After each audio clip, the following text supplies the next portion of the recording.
Alors, dans ce business case-ci, on vient présenter un projet qui est en fait une lampe design, qui est un produit.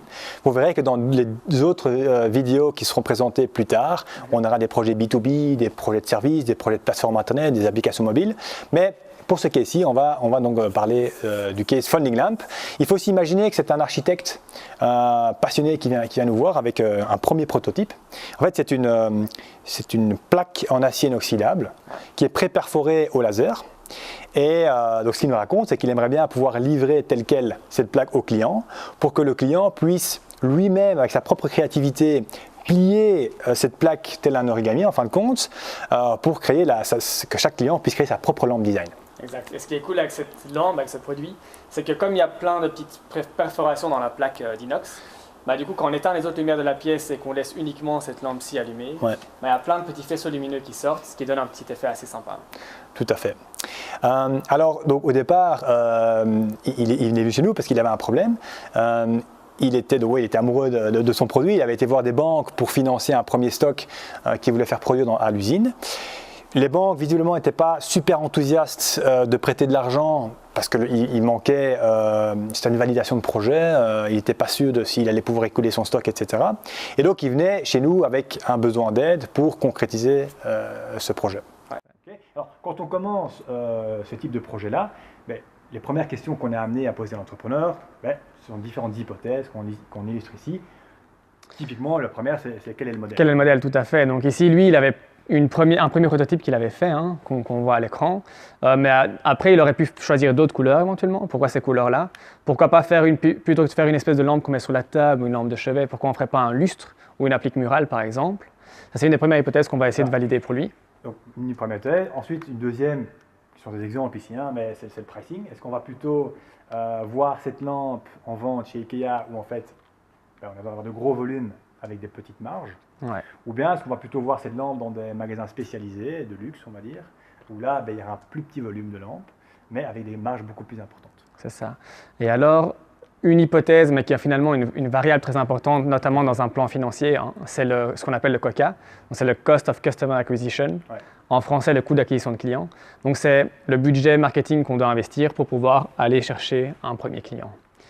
Donc ça, on va voir comment on pourra le valider à travers ce business case. Et alors, il y a d'autres hypothèses qu'on va pouvoir parcourir ensemble, comme la fonctionnalité ou la manière de communiquer sur le produit, par exemple.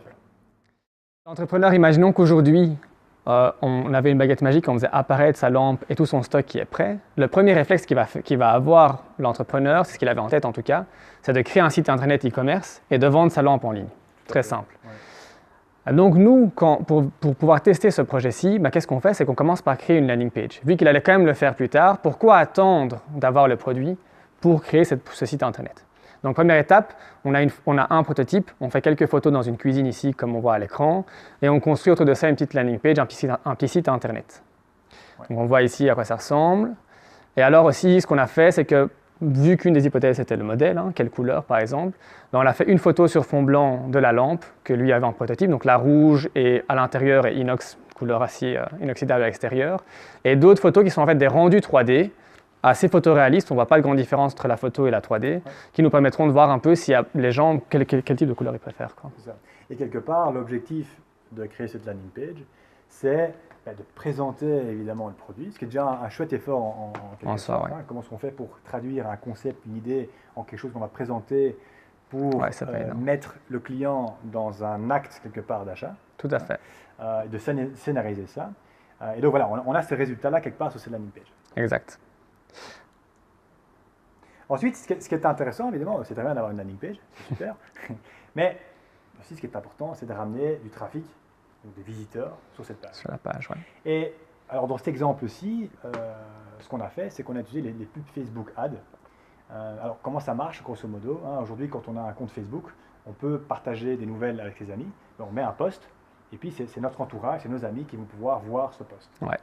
L'idée derrière les pubs Facebook, ou les Facebook Ads, c'est qu'on va pouvoir mettre un petit peu de budget derrière une pub, une publication, et on va pouvoir dire à Facebook, je veux que cette publication, elle soit affichée sur le fil d'actualité de tel type de personne. Par exemple, une femme entre 25 et 35 ans qui aime bien le design, qui aime bien cuisiner et qui habite dans la région de Liège, pour dire quelque chose. Okay, Ouais. Donc, Facebook va pouvoir permettre de quelque part rendre visible notre publication à un type de personne bien particulier.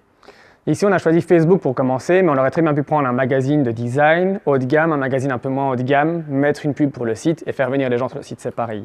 Ici, on a pris Facebook par facilité parce qu'a priori, il y a pas mal de gens qui aiment le design ou la décoration qui sont dessus.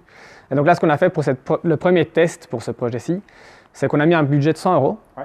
qui nous a permis de toucher, comme on voit à l'écran, on a eu 70 000 impressions. Donc ça veut dire qu'on a touché 70 000 personnes qui, à un moment donné, ont vu passer cette pub sur leur fil d'actualité, entre des publications de leurs amis ou de leur famille. Et parmi ces 70 000 personnes qui ont vu cette pub, il y en a 1200 qui ont cliqué. Donc quand on a une pub Facebook et qu'on interagit avec, donc on peut la liker, la commenter ou la partager, mais une fois qu'on clique sur l'image, on est redirigé vers le site, vers notre magasin, c'est vraiment ça qu'on veut faire. C'est ça. Et justement, c'est intéressant de faire l'analogie, je pense, avec un magasin physique. Ouais.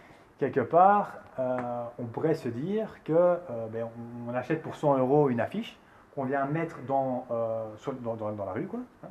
Et imagine une rue, il y a beaucoup de passants, genre avenue Louise à Bruxelles. Ouais. Bon, il y a 70 000 personnes qui vont voir cette affiche. Et sur les 70 000 passants qui vont voir cette affiche, il y en a 1200 qui vont réellement rentrer dans le magasin. Ouais. C'est un peu ça l'analogie par rapport au pub Facebook. Exactement. Ah, donc une fois qu'on a fait ces pubs Facebook, il y a du trafic qui vient sur le site, donc il y a 1200 personnes qui sont venues dessus. Alors là, ce qu'on commence par analyser, c'est qu'est-ce qui s'est passé sur le site. Donc on a des gens qui ont vu le site, ils ont vu la lampe, ils partent, ils ne s'intéressent pas, c'est pas grave, c'est très bien. Puis il y a d'autres personnes qui ont commencé à cliquer donc, sur les différents modèles pour avoir plus d'infos, plus de détails. Alors donc, ce qui est bien maintenant, c'est qu'on a donc du trafic, 1200 personnes en l'occurrence, qui sont sur notre site. C'est comme si on avait en une fois 1200 personnes dans notre magasin. Et ils sont dans les rayons et on va voir ce qu'il faut. Alors ici, les gens, ils naviguent sur le site, et ils scrollent, ils regardent les différentes choses. Alors soit ça les intéresse et ils continuent à surfer, éventuellement ils cliquent sur une autre chose, soit ils ne sont pas du tout intéressés et ils s'en vont. Okay. Alors ici, ce qu'on peut déjà voir, c'est que comme on avait mis ces différentes photos sur le site, on peut déjà voir avec quel type de lampe, quel type de modèle ou pour quelle couleur les gens on porte plus d'intérêt. Alors ce qui est assez interpellant dans ce qu'on voit à l'écran aujourd'hui, c'est qu'au départ, l'architecte vient comme avec le modèle de lampe inox rouge. C'était vraiment son produit pour lequel il avait beaucoup d'amour. Et en fait, il se rend compte que c'est plutôt la lampe blanche et dorée qui a plus de succès. Déjà là, c'était un résultat assez intéressant. Okay. Dans d'autres cas, peut-être qu'il y a eu 0 clic du tout. Parce que peut-être que la lampe n'était justement pas intéressante pour les gens. C'est aussi un autre résultat. Mais donc ici, on voit déjà comment les gens interagissent avec le site. Et on peut donc déjà valider ou invalider certaines caractéristiques du produit. En l'occurrence ici, l'hypothèse 1, c'était la couleur. Ok, donc maintenant, la seconde hypothèse à valider, c'est même pas une hypothèse, c'est vraiment une inconnue, une variable très importante pour un business et pour un plan financier surtout, c'est de déterminer le coût d'acquisition de clients. Donc ici, comme on l'a dit précédemment, si on avait la lampe qui était prête, l'idée ça aurait été de faire un site internet et de faire passer les visiteurs du site, intéressés par la lampe, par différentes étapes. Donc, imaginons qu'on fait cette pub-ci, on va à l'écran, les gens cliquent, on a eu 1200 personnes, ils arrivent sur la première page où ils voient les différentes lampes. Ils s'intéressent à une lampe, ici la blanche et dorée, ils vont cliquer dessus, ils vont arriver sur une page e-commerce classique. Ouais, plus détaillée, avec plus de spécifications techniques, etc. Ils vont voir le prix aussi sur cette page-ci. Ouais. Et là, nous, ce qu'on va faire, malgré que la lampe n'existe pas, on va poursuivre ce canal, cette espèce de chemin sur le site. On va proposer aux gens d'appuyer sur le bouton acheter. Une fois qu'ils appuient sur le bouton acheter, ils vont arriver sur un écran e-commerce classique, de nouveau, où on demande les coordonnées personnelles, l'information de livraison, et le fameux moment où on demande le moyen de paiement. Tout à fait. Ici, là, on va différencier notre méthode par rapport à un e-commerce classique, si la lampe existe.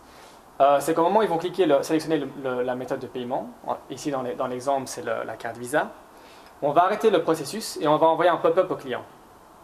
Sur ce pop-up, on va indiquer un message, par exemple, qui dit « Merci beaucoup pour l'intérêt que vous portez à Folding Lamp. Malheureusement, on est victime de notre succès et on n'en a plus en stock. On vient de vendre la dernière. » Donc ici, ça nous permet de prendre les coordonnées de la personne, valider qu'elle était sur le point de sortir sa carte Visa, sans aller lui prélever de l'argent sur son compte. Donc, au niveau validation, on peut considérer cette personne comme un vrai client. Donc, au travers de l'explication de Brian par rapport à tout le cheminement qu'il faut faire pour attirer des gens dans le magasin, combien de clics ça génère et combien d'achats on peut réellement considérer, donc on peut voir ici les résultats concrets. On met 100 € de budget, c'est le budget marketing en fin de compte. On a 1200 clics sur le site et ça donne réellement 13 lampes. 13 lampes vendues. 13 lampes, donc 13 personnes qui non seulement montrent l'intérêt pour la lampe, mais en plus font l'acte d'achat. Okay.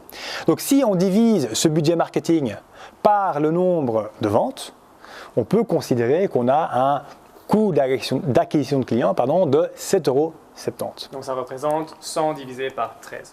Tout à fait, 100 € exactement. Divisé par 13 clients. Alors ça, c'est les résultats qu'on a dans ce cas-ci. Et heureusement, les résultats sont satisfaisants. Mais on aurait pu très bien avoir des résultats moins intéressants qui pourraient rendre le business en fait pas du tout profitable. Si par exemple, on s'était rendu compte qu'il fallait, je sais pas moi, 1000 € pour avoir ce même chiffre, hein, ces 13 lampes, ben, ça voudrait dire qu'on serait à 70 € de coalition de clients. Ouais. Et si la lampe coûte par exemple 100 € et qu'on la mette 70 € en plus de budget marketing pour la vente, mais ça veut dire qu'on ne peut pas la vendre en dessous de 170 €. Ouais, c'est ça. Et donc, est-ce que les clients sont prêts à acheter une lampe à 170 €? Donc, c'est toutes les questions concrètes qu'on se pose et qu'on peut tester en fin de compte au travers de ce type de méthode. Tout à fait. En fait, ce qu'on nous dit aussi souvent à ce stade-ci, c'est que statistiquement, ces chiffres ne valent pas grand-chose. Mais, oui, parce qu'on a très peu de... Tout à fait. Très peu de données. Hein. Les gens disent souvent, oui, mais 1200 clics, 13 ventes, enfin, comment vous voulez faire des extrapolations par rapport à ça? Et ici, comme l'a dit Alexis, c'est vraiment l'idée, c'est de ne pas avoir des chiffres scientifiquement spécialement valables, hein, mais qui nous donnent une bonne idée de comment va être le business. Est-ce que c'est un business simple, pas simple, et avoir des ordres de grandeur?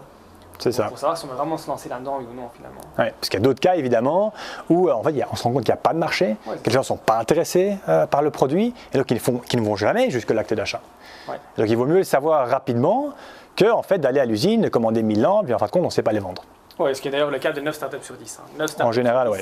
Qui lancent un produit sur le marché font faillite assez rapidement parce qu'il n'y a pas de demande sur le marché. Oui, est-ce qu'ils sont sous-estimés totalement la partie marketing et business, quoi. Tout à fait. Voilà. Ok, donc maintenant, si on reprend les différentes hypothèses dont on a parlé au début du cas, il y avait la question du modèle qu'on a validé ensemble. Ouais. Il y avait la question du coût d'acquisition de clients, combien ça coûte d'avoir un nouveau client, on l'a vu aussi, on arrive à 7,70 € dans ce cas-ci. Troisième hypothèse, c'est maintenant, qu'est-ce que je fais? Est-ce que je vends mon produit cher avec de très grandes marges et éventuellement en moins grande quantité, ou pas cher en espérant avoir de grandes quantités vu que j'ai des faibles marges? Donc ici, pour valider ou pour tester cette hypothèse-ci, ce qu'on fait, c'est ce qu'on appelle dans le jargon des startups du A/B testing. Donc, grosso modo, ce qu'on fait, c'est qu'on va reprendre une pub, telle qu'on l'a montré à l'étape précédente. On fait une pub auprès d'un public cible qui aime le design, la décoration, etc. Et alors, on va faire en sorte, techniquement, c'est pas très compliqué, de pouvoir faire en sorte que quand quelqu'un clique sur la pub, la moitié des gens qui cliquent vont arriver sur un site A et l'autre moitié sur un site B, comme on voit à l'écran. Un site A à gauche où on voit une lampe dans un environnement plutôt Ikea. On va mettre un prix dans une gamme Ikea aussi. Et à droite, l'autre moitié des gens vont arriver sur un site où on a mis la lampe dans un contexte beaucoup plus haut de gamme. On raconte la chose un peu d'une manière différente et on va aussi coller un prix plus élevé. Et donc on va faire le même parcours. On fait passer les visiteurs du site A comme du site B par les différentes étapes du processus d'achat. On mesure le coût d'acquisition sur le site A, le coût d'acquisition sur le site B. Et puis on fait les petits calculs, on voit quel est le prix de la lampe, quelle est la marge qu'on a, coût d'acquisition, on fait quelques petites... Et combien de clients on a pu obtenir via ces deux types de sites. Ça. Et on arrive à avoir dans un plan financier quelle est l'option la plus rentable. C'est ça. Plutôt que de devoir débattre entre cofondateurs pendant des semaines et des semaines pour savoir si on va le vendre à 99 € ou 399 €, ici faire du A/B testing, ça nous permet justement de pouvoir valider toutes ces choses-là très rapidement et à un budget assez faible. Ouais. Et donc en fin de compte d'avoir des vraies simulations mais sur des vrais chiffres et qui ne sont pas juste sucer de son pouce quelque part. Et ça permet de vraiment pouvoir prendre des décisions stratégiques mais de manière intelligente puisqu'on a justement tous ces chiffres-là. Oui, c'est ça.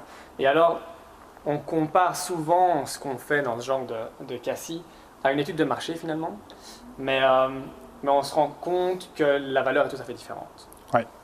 Donc là, en fait, d'ailleurs, on peut faire l'exercice maintenant. Hein. Imaginons maintenant, on oublie tout ce qu'on vient de raconter avant, et en fait, j'ai mon prototype, Ouais. Et je viens chez mes amis, chez mes collègues, par exemple ici, et je montre sur un plateau, tiens, regarde ma lampe que j'ai conçue. Qu'est-ce que tu en penses? Ouais, je sais pas trop, mais ce qui est sûr, c'est que je vais pas lui dire que sa lampe est pas belle, quoi, que je l'aime pas et que je l'achèterai pas. Ouais. C'est pas ce que j'aurais tendance à dire, a priori. A priori, le Belge est sympa, il est poli, il va jamais me remballer, il va même probablement m'encourager. Il va me dire oui, en fait, elle est géniale, même si on pense pas vraiment que c'est vrai. Il va peut-être me dire oui, tiens-moi au courant, dès qu'elle est prête, comme ça je l'achèterai.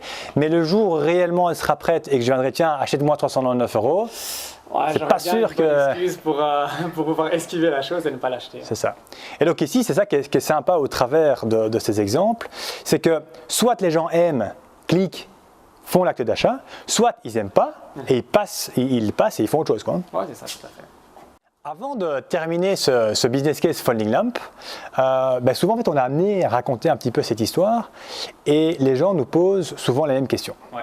Par exemple, les gens quand même, ils arrivent sur l'e-commerce, ils vont jusqu'à sélectionner leur mode de paiement, jusqu'à vouloir acheter, et en fin de compte on leur dit qu'ils ne peuvent pas acheter. Du coup c'est un peu frustrant pour ces clients. Comment est-ce qu'on réagit par rapport à ça? Oui, ça donc. Une première chose qu'il faut bien spécifier et préciser, c'est qu'on ne prend pas d'argent. On prend les coordonnées de la personne, adresse mail, nom, prénom, etc. Mais pas les coordonnées bancaires, c'est vraiment important à souligner. Et ensuite, il faut distinguer deux choses. On n'est pas en phase de vente ici, où on a commandé un stock de 1000 lampes qu'il faut pouvoir écouler absolument parce qu'on a investi dedans. Ici, on est en phase de test.